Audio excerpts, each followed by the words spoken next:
Senator from Florida is recognized. Thank you, Mr. President.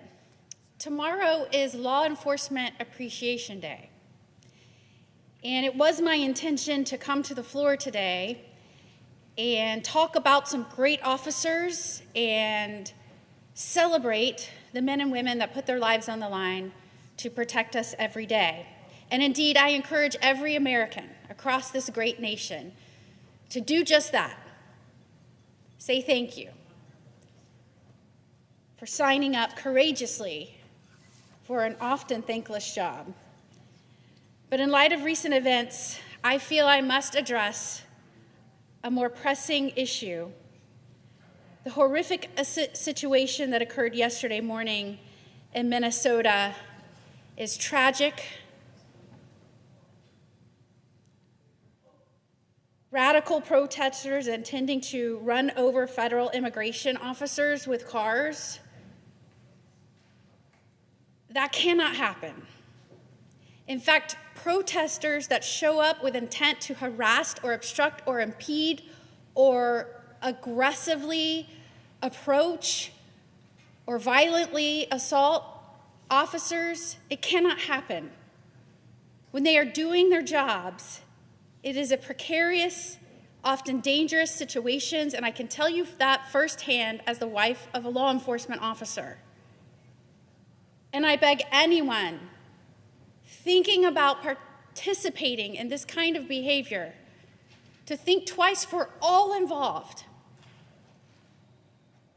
They must be given space to focus. It is a very dangerous situation in some of these missions and law enforcement activities. And that is why I introduced the HALO Act back in November, because as I saw that threats of political violence, of threats against our law enforcement officers were rapidly increasing, I knew that we had to do something. And so I introduced the HALO Act so that one of these events wouldn't occur. I don't know how officers are able to do their jobs with people impeding them and getting in their faces as they're trying to focus on executing their duties. It is deeply troubling to hear the anti-law enforcement rhetoric being used by so many when it comes to federal officers simply trying to show up and do the jobs that we as a nation hired them to do. And what happened yesterday in terms of folks showing up with the intent to obstruct officers, that's not an isolated incident. It's part of this broader pattern of coordinated efforts, encouraged by elected politicians who keep increasing their rhetoric and almost encouraging, let me just take the almost out, encouraging people to get in the way of law enforcement officers trying to do their jobs, knowing how dangerous that is. Not only dangerous for law enforcement officers, but for those who show up to try and impede their efforts.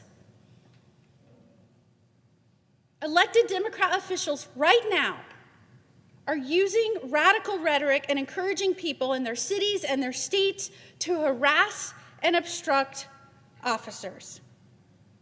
Many of them are even using taxpayer funds to help speak out and coordinate it. According to the Department of Homeland Security, assaults on police are up 1,300%. Death threats on police up 8,000%. This alarming trend threatens public safety and the rule of law. The rule of law and the expectation that we would support the men and women who uphold it. That is what is attracting people from around the United States of America to my home state, the great free state of Florida, because we support them. We protect our officers. In fact, we introduced legislation and passed legislation to give them a safety zone, a buffer zone to do their jobs and do them safely. The HALO Act, which I introduced 2 months ago, will ensure that federal officers can perform their duties without fear of intimidation, interference, or violence. The legislation would make it illegal for anyone, after being told to stand back, to knowingly come within 25 feet of an officer who is doing their job if their intent is to interfere with the officer's work or threaten them with physical harm.